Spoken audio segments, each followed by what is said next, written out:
Welcome back everybody. एक बार फिर से आपको खुशामदीद कहते हैं सुबह की सोच में। अभी हम बात करने लगे हैं कुछ मौसम के हवाले से।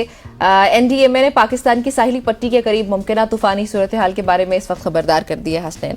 और ये जो सूरत हाल है थोड़ी बहुत कशीदा दिखाई देती है और ये सरगर्मी मशरिक़ वस्ता बहरा अरब में जो है वो बढ़ रही है और इम्कान है कि ये तूफान में तब्दील हो जाए, अल्लाह ना करे। वैसे एनडीएमए का बताना है कि मुमकिन तूफान पैदा करने वाला सिस्टम फिलहाल जो है वो वादी भारत के करीब है, जो बाद में पाकिस्तान की साहिली पट्टी की जानिब भी बढ़ सकता है।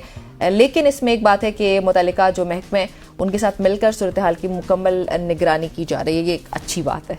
बिल्कुल इसी हवाले से हमारे साथ एनडीएमए के डायरेक्टर अताउल्लाह साहब हमारे साथ मौजूद है। अताउल्लाह साहब, आपको खुश आमदीद कहते हैं, थैंक सो मच फॉर जानिंग अस। जिस तरह निम्रा भी बता रही थी कि एक साइक्लोन की पेशगोई की गई है, इसको हम अपने मीडिया पे भी देख रहे हैं और सोशल मीडिया पे भी देख रहे हैं। इस हवाले से बताइएगा कि ये पाकिस्तान की साहिली पट्टी के साथ तो टकराएगा, लेकिन कितना डेंजरस होगा, क्या किसी नुकसान का खदशा है खुदा न ख्वास्ता?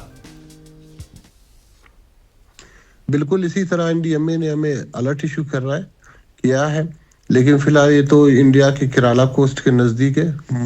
मुमकिन तौर पर उन्होंने कहा कि इस तरह का साइक्लोन आएगा और नॉर्थ वेस्ट की तरफ, तो हो सकता है कि हिट करे पाकिस्तान के कोस्टल बेल्ट को। तो इसमें हमने तमाम अपने डीडीएमए जो डिप्टी कमिश्नर उनको हाई अलर्ट कर दिया है और हम फर्दर अलर्ट्स का इंतजार कर रहे हैं एनडीएमए की तरफ से। अच्छा सही। पिछले महीने भी साइक्लोन आया था, लेकिन अभी इसकी जो मुमकिन आप बात कर रहे हैं कि ये टक्कर सकता है पाकिस्तान की साहिल से, तो ये कब, अल्लाह ना करे वैसे, लेकिन कब तक खदशात जो हैं वो बरकरार रहेंगे? लेकिन देखिए, इसका उन्होंने कहा कि 3rd वीक तक अक्टूबर, अभी तो 2nd वीक चल रहा है जी, तो कम से कम 1 वीक के बाद ही पता चलेगा। तो फिलहाल तो इसका डायरेक्शन सीधा इसी तरफ है, लेकिन फिलहाल तो बाकायदा कंफर्म अलर्ट अभी तक इशू नहीं हुआ है। अच्छा अता साहब, जो हमारे चीफ मेट्रोलॉजिस्ट हैं उन्होंने बताया है कि अभी तक तूफान का जो साहिली पट्टी है पाकिस्तान की, उस पर हिट करना बहुत कबल अज वक्त है। इस हवाले से भी एनडीएमए ने कुछ बताया कि हो सकता है ये हिट करे, हो सकता है ना करे।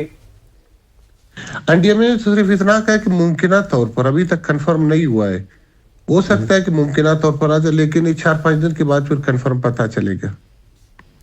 ठीक हो गया। और ये भी बताइएगा कि आपके इकदामात कैसे हैं, आप प्रिपेयर कैसे हैं? खुदा न ख्वास्ता अगर ये हिट कर जाता है तो उसके बाद हमने अक्सर देखा है जब भी कोई साइक्लोन आता है, कोई समुद्री तूफान आता है, तो उसके बाद हमारी जो तैयारी है उसके बाद शुरू होती है। इस दफा आप पहले से तैयार हैं?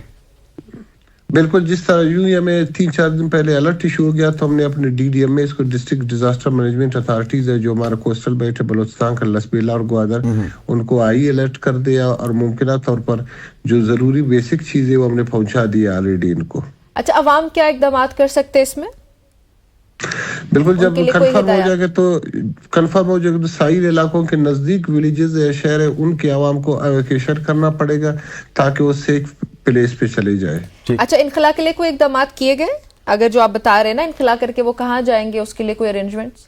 बिल्कुल, हर जगह में डिप्टी कमिश्नर्स ने वहाँ निशानदेही की है। जो हमारा मानसून कंटीजेंसी प्लान होता है सालाना, तो उसमें बाकायदा सेफ प्लेसेस की निशानदेही की है। यूं इस तरह का सिचुएशन होगी तो मुकामी आबादी को सेफ प्लेसेस पे शिफ्ट करेंगे। अच्छा अताउल्लाह साहब, मुझे ये बताइएगा कि कोई ऐसे एरियाज भी आइडेंटिफाई हुए हैं कि जहाँ पे ये हिट कर सकते हैं? मतलब कौन सी समुद्री पट्टी को हिट करेंगे, कौन से एरियाज ज्यादा इसकी जद में आ सकते हैं, उनके करीब आबादी की क्या सूरत हाल है? देखिए, बलूचिस्तान में जितने साइक्लोन आए पास्ट में, उन्होंने ज्यादातर ग्वादर डिस्ट्रिक्ट को हिट किया, लसबेला डिस्ट्रिक्ट को बहुत कम साइक्लोन हिट किया, जिसमें खास तौर पर ग्वादर शहर के कुछ एरिया और इसके अलावा जो केटी बंदर वगैरह, उनको हमेशा हिट किया है। ठीक हो गया। और ये जो जिन इलाकों के आप नाम ले रहे हैं जहाँ पे ये बंदरगाहों को हिट करते हैं, लसबेला हो गया, गवादर हो गया, उनके करीब की एक्टिविटी हमें बताइएगा कि वहाँ पे कितनी आबादी इस वक्त मौजूद है? इस वक्त इनके करीब तकरीबन 30 से 40 हजार की आबादी करीब है। ठीक हो गया। और उनके इनखला के लिए भी फिर बंदोबस्त करना होगा आपको? बिल्कुल, इसी तरह हमने डीडीएमए को आई अलर्ट इशू कर दिया है। अगर ऐसी सिचुएशन हो गया तो बाकायदा उनको शिफ्ट करना पड़ेगा। और ये पहले से इंतजाम कर चुके ना आप? क्योंकि हमने अक्सर ये होते हुए देखा है कि जब चीज़ें हो जाती हैं उसके बाद आके फिर इकदाम होते हैं, फिर उस मीनवाइल अताउल्लाह साहब, ये तो ऑनेस्टली बताना होगा हमें भी आपको भी कि बहुत ज़्यादा नुकसान हो जाते हैं जब साइक्लोन आ जाए और उसके बाद इकदाम किए जाएँ तो। देखो साइक्लोन एक कुदरती डिजास्टर है, साइक्लोन आता है, नुकसानात होते हैं, लेकिन हमने एक कोशिश करना है कि नुकसानात कम से कम हो। यानी लोगों को पहले से उनको शिफ्ट करना चाहिए, जो उनकी प्रॉपर्टी वगैरह है उनके लिए बंदोबस्त करना चाहिए, उनके लिए खाने पीने की चीज़ें बंदोबस्त करना चाहिए, और जितना जल्दी हो सके कि हम ज़्यादा से ज़्यादा तैयारी करें ताकि हमारे नुकसानात कम से कम हो। ठीक हो गया। अताउल्ला साहब बहुत शुक्रिया आपका हमें ज्वाइन करने के लिए और अपडेट करने के लिए। नाज़रीन, ये सूरत हाल है साइक्लोन के हवाले से, और जो साहिल के करीब रहने वाले लोग हैं उनके लिए ये हिदायत जारी की गई हैं कि वो इनखला की तरफ बढ़ें, उसके लिए इंतजामात कर रही है हुकूमत, और उसके अलावा गैर ज़रूरी तौर पे वैसे भी साहिल के करीब जाने से जो है ख़ास तौर पे इन दिनों में गुरेज करनी चाहिए। यहाँ पे हम शामिल करने लगे एक ब्रेक, हमारे साथ ही रहिएगा।